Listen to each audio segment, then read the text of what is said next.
गणेशाय नमः। भगवान वासुदेव श्री कृष्ण की जय।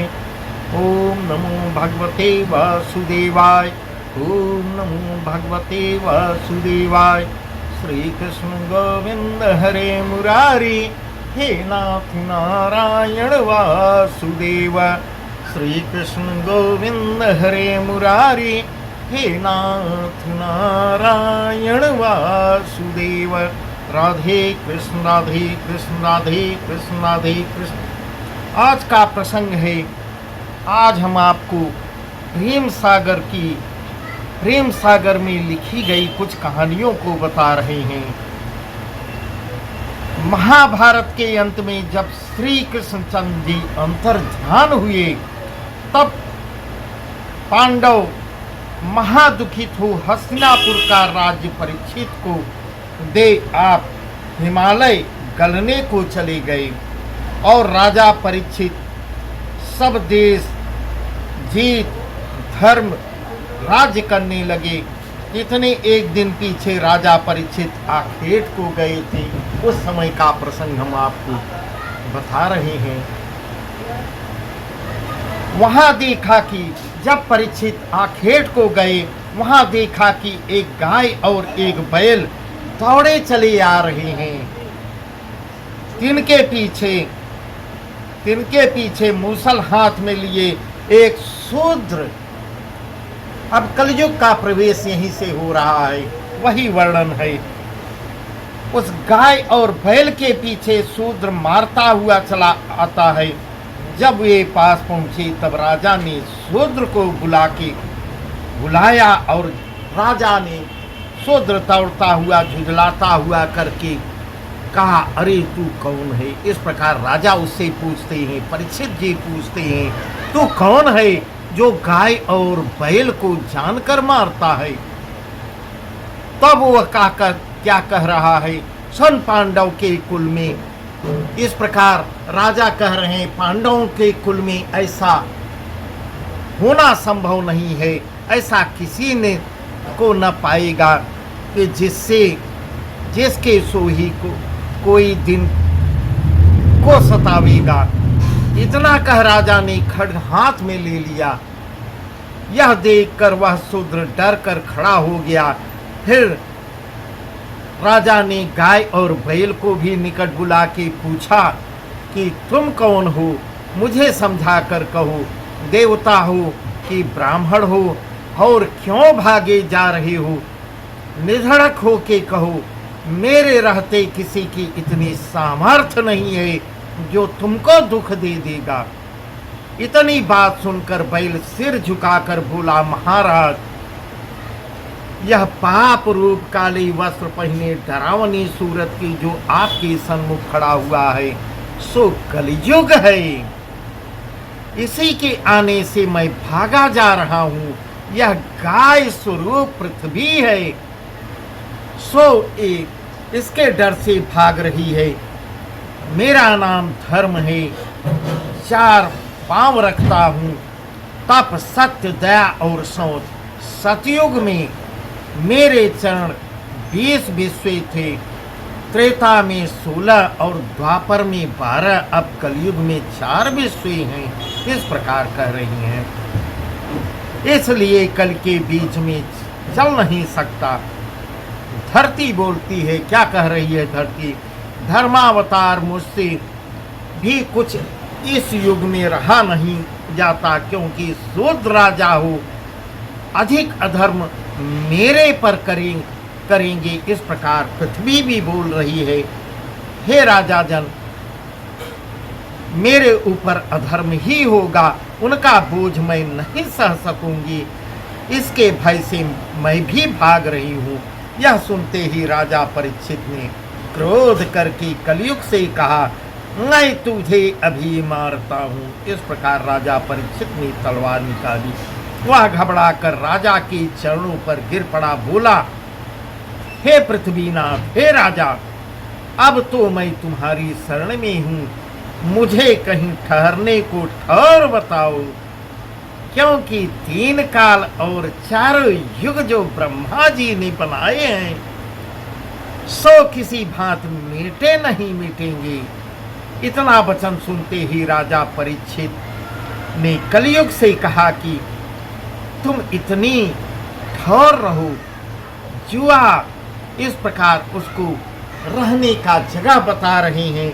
जुआ, झूठ, मद की हाट, वेश्या के घर, हत्या, चोरी और सुवर्ण में इन जगहों में रह सकते हो।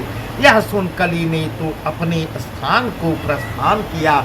जब ऐसा राजा के मुंह से वचन सुना तब कलयुग ने प्रस्थान कर दिया और धर्म को राजा मन में रख लिया। पृथ्वी अपने रूप में मिल गई। फिर राजा नगर में आए और धर्मराज ना राजपाट करने लगे। कितने एक दिन पीछे कुछ दिन बीत जाने पर फिर एक समय आखेट को राजा निकले और चलते चलते बड़े प्यासे हो गए। सिर के मुकुट में तो कलयुग ही रहता था। जब राजा ने वह बताया था, कलयुग राजा ने कलयुग को स्थान दिया था कि सोने में, तो सोने उनके मुकुट में कलयुग का निवास हो गया था। उसने अपना अवसर पा राजा को अज्ञान कर दिया। इस प्रकार है। फिर राजा को अब प्यास लग रही है। प्यास के मारे जहाँ लोमस ऋषि आसन मारे नैन मोदे लोमस ऋषि के आश्रम में पहुँचते हैं। जहाँ वह ध्यान मुद्रा में आसन में बैठी हरि का ध्यान लगाई तब कर रही थी, वहाँ आए। यह लोमस मुनि वही हैं जो कागभूषुंडी को भी श्राप दिए थे कि जाओ कौआ हो जाओ, और लोमस मुनि के श्राप से ही कागभूषुंडी जी भी कौए का रूप धारण किए थे। उन्हें देख परीक्षित मन में कहने लगे कि अपने मन में घमंड से मुझे देख आंख मूंद रहे हैं। इस प्रकार अब परीक्षित राजा परीक्षित के ऊपर कलयुग अपना प्रभाव डालने लगा और राजा का मन विचलित हो रहा है और यह सोचने लगे कि ऋषि जो है मुझे आते देखकर अपनी आंख मूंद रहे हैं। ऐसी कुमठान एक मरा सांप जो वहां पड़ा था ऋषि के गले में डाल अपने घर आ गई। मुकुट उतारते ही राजा को ज्ञान हुआ तो सोचकर कहने लगे कि कंचन में कलयुग का वास है। इस प्रकार कह रहे हैं। जब तक राजा मुकुट पहने हुए थे उनकी बुद्धि विक्षिप्त थी, कलयुग का वास था। जैसे ही मुकुट निकालते हैं तब उनका ज्ञान उदय हुआ और यह मेरे शीश पर विराजमान था। इस प्रकार अब राजा सोचने लगे, इसी से मेरी ऐसी कुमति हुई, ऐसी दुर्बुद्धि हुई जो मैंने एक ऋषि के जो मरा सर्प लोमस ऋषि के गले में डाल दिया, सो मेरा उद्धार अब कैसे होगा। इस प्रकार राजा अपने मन ही मन विचार करने लगे, मन ही मन विचार करने लगे। जहाँ लोमस ऋषि थे वहाँ कितने एक लड़के खेलते हुए जा निकले तो मरा सांप उनके गले में देखकर अचंभे में पड़ जाते हैं खेलते हुए बच्चे और घबराकर आपस में कहने लगे कि भाई कोई उनके पुत्र से जाकर कह दे। वह उस उपवन में कौशिकी नदी के ऋषियों के बालकों के संग खेल रहा था। लोमस ऋषि का पुत्र ऋषियों के बालकों के संग खेल रहा था। यह सुनते ही एक बालक वहां दौड़ा हुआ गया जहां श्रृंगी ऋषि बालकों के साथ खेलता था। इस प्रकार वर्णन किया जा रहा है। कहा, बंधु तुम यहाँ खेलते हो, कोई दुष्ट मरा हुआ काला नाग तुम्हारे पिता के गले में डाल दिया है। यह सुनते ही श्रृंगी ऋषि के नैन लाल हो गए। इस प्रकार वर्णन किया जा रहा है। श्रृंगी ऋषि का भी वर्णन है। श्रृंगी ऋषि जो है दौड़ते हुए आए और क्रोध कर कर कहने लगे कि कलयुग में जो राजा उपजे हैं वे अभिमानी धन के मद में अंधे हो गए हैं। ऐसे कह श्रृंगी ऋषि ने कौशिकी नदी का जल चिल्लू में ले राजा परीक्षित को साप दिया कि तक्षक सर्प आज से 7वें दिन तुझे काटेगा। इस प्रकार श्रृंगी ऋषि ने जल हाथ में लेकर और राजा परीक्षित को श्राप दे दिया कि आज के 7वें दिन यह सर्प तुमको डसेगा।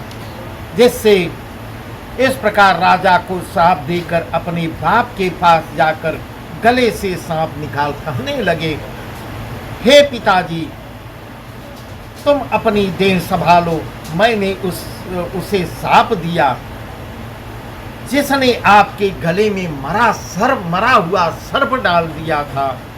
ऐसा वर्णन किया जा रहा है। यह वचन सुनते ही लोमस ऋषि सचेत हो नयन उघार अपने ज्ञान से विचार कर बोले, अरे पुत्र, तुमने यह क्या किया? यह क्या किया क्योंकि राजा को श्राप दिया हो। राजा परीक्षित थे, उसके राज्य में, हम उसके राज्य में हैं। सुखी कोई पशु पक्षी भी हुआ न दुखी। क्या हुआ? उसने मरा हुआ सर्प डाला था, उसे साप क्यों दिया? तनिक दोष पर ऐसा साप, तुमने बड़ा घोर पाप किया है।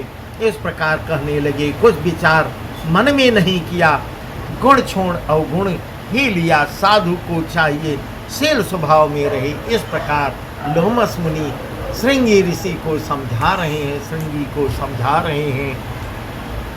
लोमस ऋषि ने एक चेले से कहा कि तुम राजा परीक्षित को जाकर चिता दो, तुम्हें श्रृंगी ऋषि ने श्राप दे दिया है।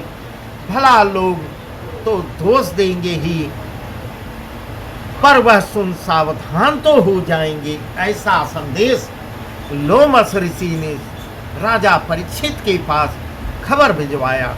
इतना वचन गुरु का मानकर वह चेला राजा के पास आता है और कहा, महाराज को बताया, महाराज, तुम्हें श्रृंगी ऋषि ने ऐसा ऐसा श्राप दिया है कि 7वें दिन तक्षक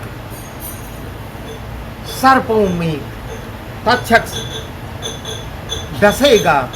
अब तुम ऐसा कर्म करो जिससे कर्म की फांसी से छूटो, बंधन से मुक्त हो। इस प्रकार राजा वचन जब सुनते ही राजा प्रसन्नता से खड़े होकर हाथ जोड़े और अपार सो इस प्रकार कहने लगे, मुझ पर ऋषि ने बड़ी कृपा की जो साप दिया था, क्योंकि मैं माया मोह के अपार सागर में पड़ा था। इस प्रकार राजा हर्षित हो रहे हैं। उस समय मैंने अन्याय किया था, नहीं अपार सो बाहर किया। जब मुनि का शिष्य विदा हुआ तब राजा ने आप तो वैराग्य लिया और जन्मेजय को बुला राजपाट, अपने पुत्र को बुलाकर राजपाट देकर कहा, बेटा, इस प्रकार जन्मेजय अपने पुत्र को समझा रहे हैं, गौ ब्राह्मण की रक्षा कीजिए और प्रजा को सुख देना। इस प्रकार उसको पुत्र को जन्मेजय को समझा रहे हैं राजा परीक्षित जी। इतना कहकर धन जन कुटुंब और राज्य की माया तज निर्मोही हो गए। आप योग साधनी गंगा जी के तट पर जा बैठे। इसको जिसने सुना वह बिना रोए न रहा। और यह समाचार जब मुनियों ने सुना कि राजा परीक्षित श्रृंगी ऋषि के साप से मरने को गंगा के तट पर आ बैठे हैं, तब व्यास, वशिष्ठ, भरद्वाज, कात्यायन, पराशर, नारद, विश्वामित्र, वामदेव, जमदग्नि आदि 88 सहस्र ऋषि आए और आसन बिछाए पांति बनाकर बैठ गए, एक पंक्ति लगाकर बैठ गए।